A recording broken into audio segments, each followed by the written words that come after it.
자, 용접은 저 붙이는 작업이에요. 그죠? 접합하는 작업이에요. 자, 모재와 모재를 접합해야 됩니다. 그죠? 그럼 용접은 왜 할까요? 붙이기 위해서 해요. 그죠? 안 붙이면 되잖아요. 통짜발이로 만들면 되잖아요. 그럴 수 없을 경우에 만들겠죠. 그죠? 자, 용접은 뭐랄까요? 너무 큰 거는 핸들링하고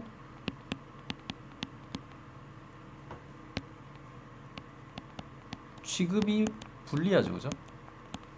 공장 규모가 작은데 공장 규모보다 더 큰 걸 만들었어요. 만들어야 돼요. 그럼 어떻게 해야 됩니까? 쪼갈쪼가리로 만들어서 현장 가서 붙여야겠죠. 그죠? 현장 가서 붙이는 게 용접이에요. 그죠? 그것뿐만 아니라 이제 우리가 주조나 기타 뭐 단조를 해서 가공을 한다 뭐 이런 것도 될 수가 있지만 통짜발이로 만들 수 없는 대형이라든가 아니면 금형을 만드는데 돈이 너무 많이 든다든가 여러 가지 경제성을 고려해서 용접을 할 것인가 주조를 할 것인가 뭐 결정을 하겠죠. 그죠? 그래서 용접은 핸들링이 중요하고 그 다음에 물량 이동 물류가 중요해요. 그죠? 뭐 여러 가지 목적들이 있겠죠. 그죠? 너무 큰 거 못 만드니까 쪼개서 만드는 거예요. 보강의 목적도 있어요. 보강. 그죠? 보강의 목적. 보강재를 붙이는데 본드로 붙일 수는 없잖아요. 그죠? 그래서 설계에 의해서 용접으로 보강재를 붙이는 작업. 여러 가지 붙이는 작업들을 합니다. 그죠? 용접. 자, 하여튼 붙이는 작업을 하는데 이제 우리가 용접부가 이렇게 생겼다 치면 그죠? 모재가 있고 두 모재를 붙여야 돼요. 그죠? 보강 목적이든 아니면 그냥 일반 접합 목적이든 그죠? 자, 용접부가 이렇게 형성된다고 봤을 때 자, 우리가 설계를 뭘로 합니까? 강도 계산을 모재 기준으로 해요. 뭐 예를 들어서 모재가 잘 아시는 자재 뭘로 할까요? 뭐 A36이라고 볼게요. 그죠? ASTM A36. 자, ASTM A36의 규격을 보니까 뭐 화학적 조성은 어떻고 기계적 성질, 인장, 항복, 뭐 연신율이 어떻고 뭐 이런 것들이 나오겠죠. 그죠? 그런 뭐 자재에 대한 기계적 성질 데이터를 바탕으로 우리가 설계를 합니다. 그죠? 자재를 어떻게 선택할 것인가? A36으로 부족해.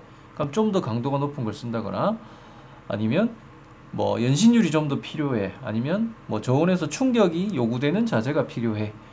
그런 필요성에 의해서 자재를 선정하고 그걸 강도 계산을 통해서 우리가 설계를 합니다. 그죠?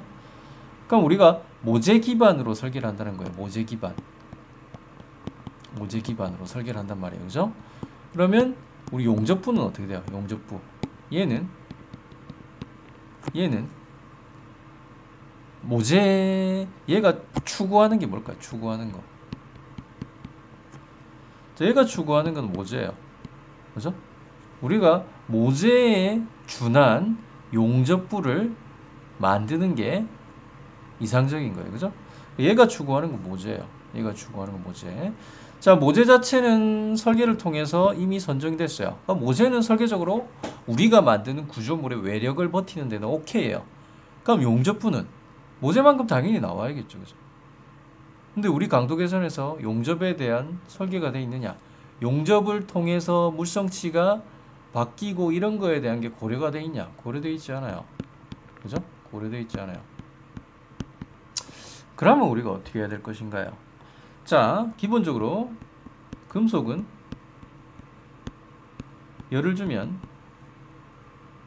조직 사이즈가 증가합니다.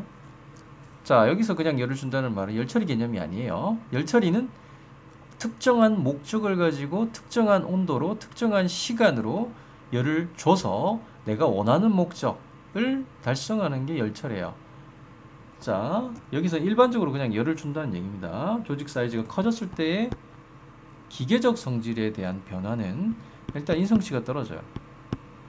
인성치. 충격에 버티는 성질인 인성치가 떨어져요. 강도도 떨어집니다. 자, 이렇게 변해요. 뭐가? 기계적 성질이. 뭘 하면? 열 주는 작업이잖아요. 용접을 하면. 그죠? 아니, 모재 기반으로 강도 계산이 돼 있고, 모재는 오케이. 외력에 버텨요. 근데 용접을 하면 열을 주는 작업이라서 용접부가 모재보다 기계적 성질이 떨어질 가능성이 있어요. 그죠? 이걸 어떻게 해야 될 것인가? 자, 모재가 추구하는, 용접부가 추구하는 거는 모재인데, 그죠? 모재가 되고 싶은데, 모재의 기계적 성질에 동등하게 가져가야 설계 기반인 용접부가 이제 건전하겠죠. 그죠? 외력에 버티는데. 근데 용접을 하면 기계적 성질이 변한다는 거야. 그죠? 그럼 우리가 어떻게 해야 되는 거야? 어떻게 해야 되는가? 그죠? 자, 그러면 우리가 전체 그림을 한번 볼게요. 자, 특정 프로젝트가 있어요. 그죠? 자, 이거를 누군가 하겠죠. 그죠? 누가? 오너가. 혹은 뭐 엔드 유저가. 뭐 클라이언트, 커스터머 다 뭐 비슷한 말이죠. 그죠? 얘네들이 어떤 프로젝트를 하고 싶어요. 뭐 용접으로 만드는. 그럼 걔들이 요구하는 사양이 있겠죠. 그죠? 스펙. 뭐 여러분들이 자동차를 구매하고 싶어도 나는 자동차 세단 좋아. 그죠? 색깔은 까만색. 그다음에 휠은 18인치. 뭐 기타 등등 여러 가지 옵션들도 있고 그죠? 여러분들이 사양이 있잖아요. 그죠? 이 제품을 어떻게 만들 것인가에 대한 고객들의 사양이 있어요. 그 사양 플러스 코드들이 들어갑니다. 그죠? 혹은 뭐 레귤레이션.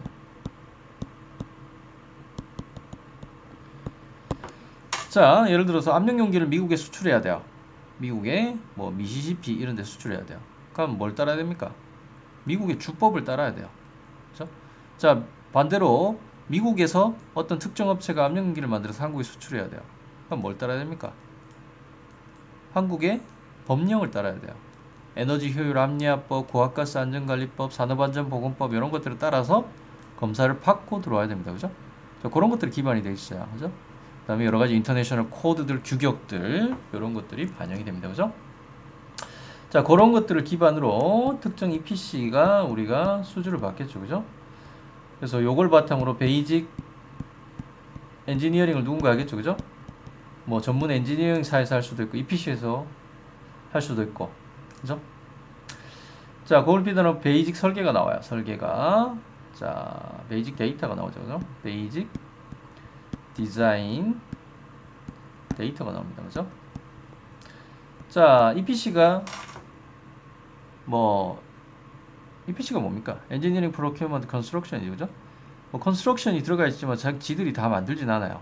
그죠? 다 이제 서플라이어 벤더들. 뭐 서플라이어와 벤더는 좀 다른 개념이에요. 근데 뭐 통칭해서 서플라이어 벤더, 서브 벤더 뭐 이렇게 얘기를 하겠습니다. 뭐 아무튼 EPC에서 서플라이어와 벤더들한테 뭐 여러 가지 이퀴먼트들을 뿌려요. 그랬을 때 이 업체가 프레셔 베슬을 만든다고 봤을 때 이 업체가 베이직 데이터를 기반으로 강도 계산을 해요. 그죠? 강도 계산을 해서 압력 용기 쉘의 경판의 두께는 얼마로 쓸 것인가 뭐 여러 가지 압력도 고려하고 뭐 여러 가지 강도 계산을 하겠죠. 그죠? 자, 강도 계산을 하는데 그러니까 용접에 대한 엔지니어링이 이때 같이 들어가야 돼요. 용접에 대한 엔지니어링, 웰딩에 대한 엔지니어링. 그죠? 자, 이거는 이제 모재 기반으로 했어요. 모재 기반으로. 이 두 가지는 모재 기반으로 했어요. 그죠? 용접에 대한 설계를 해야 됩니다. 왜? 요런 것 때문에. 용접하면 기계적 성질이 변화하기 때문에. 그죠? 자, 웰딩 엔지니어링 합니다. 그래서 이 모재와 이 모재를 붙이는데 우리가 기계적 성질을 확보하기 위해서는 어떤 용접을 해야겠다. 어떤 절차로 용접을 해야겠다. 그죠? 그래서 용접을 어떻게 하면 되겠다라는 초안이 나와요. 초안. 자, 이런 것들을 웰딩 엔지니어가 만들어요. 웰딩 엔지니어가 PWPS를 만드는 작업 자체가 웰딩 엔지니어링입니다. 그죠? 용접에 대한 재료 공정 시공 설계를 고려해서 이제 절차를 처음으로 만드는 거죠. 그죠? 처음으로 만드는 거죠. 자, 여기까지 보면 어떻게 됩니까? 자, 모재 기반으로 설계가 되는데 용접부는 용접을 하게 되면 기계적 성질이 변하기 때문에 기계적 성질의 변화를 최소화시켜서 혹은 모재에 동등하게끔 변화를 줄 수도 있겠죠. 그죠? 하여튼 모재와 동등 이상의 기계적 성질을 확보할 수 있도록 용접에 대한 절차를 수립하도록 하는 작업이 웰딩 엔지니어링이에요. 자, 중요한 건 설계 기반이라는 얘기입니다. 자, 여러분 PWPS를 만들고 나면 자, 일반적으로 뭐 많이 경험한 바로 업체 PQE패를 가면 그냥 용접사한테 떼우세요 하고 CPN을 던져줘요. 그게 아니라 웰딩 엔지니어가 요렇게 한번 떼어보세요 하면서 PQ 테스트를 하는 거예요. 왜? 기계적 성질이 잘 나오게끔 변수를 WPWPS에 나오는 변수들을 우리가 조절해서 요 정도 조건이면 PQ 테스트에 합격할 것이다. 모재에 준한 용접부가 나올 것이다 라는 그런 웰딩 엔지니어링을 통해서 우리가 PQ 테스트에 대한 조건을 줘야 돼요. 누구한테? 용접사한테. 그거 안 하고 그냥 용접사한테 CPN 던져주고 떼우세요 하면 용접사한테 전적으로 설계를 다 맡기는 거랑 마찬가지예요. 그죠? 자, 그래서 PQ 테스트를 합니다. 해요. 용접사가. 그걸 통해서 이게 합격이라면 합격된 결과 값을 가지고 PQR을 만들겠죠. 그죠? 자, PQ 테스트 하는 동시에 여러 가지 변수들이 측정됩니다. 측정. 실제 측정입니다. 실제 측정 값들과 그다음에 시험 검사 결과 값들을 바탕으로 우리가 PQR을 만들어요. 그죠? 자, 그 PQR의 기반으로 WPS를 만듭니다. 그죠? WPS를. 자, 여기에는 특정 applicable 코드가 있겠죠. 그죠? 적용 규격에 따라서. 혹은 적용 규격 플러스 발주자가 요구하는 특정한 조건들을 추가해서. 자, 아스메 섹션 9에는 뭐 경도 찍으라는 얘기가 없는데 우리 발주처 입장에서는 경도를 한번 찍어보는 게 좋을 것 같습니다 라고 스펙에 명시가 되어 있다면 우리가 PQ하고 시험할 때 경도 시험을 추가해야겠죠. 그죠? 뭐 그런 경우가 있을 수 있겠죠. 그죠? 자, WPS를 만듭니다. 자, 여기서 실제 측정 값들을 바탕으로 WPS를 만든다는 말은 이 WPS는 각 변수들이 범위로 구성되어 있어요. 어떤 범위? 인정되는 범위. 자, 예를 들어서 PQ 값이 B라는 값이 나왔어요.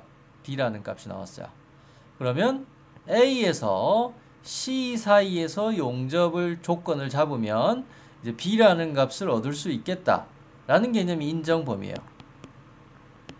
인정 범위는 어디서 주는가? 이게 코드에서 줘. 코드 기반.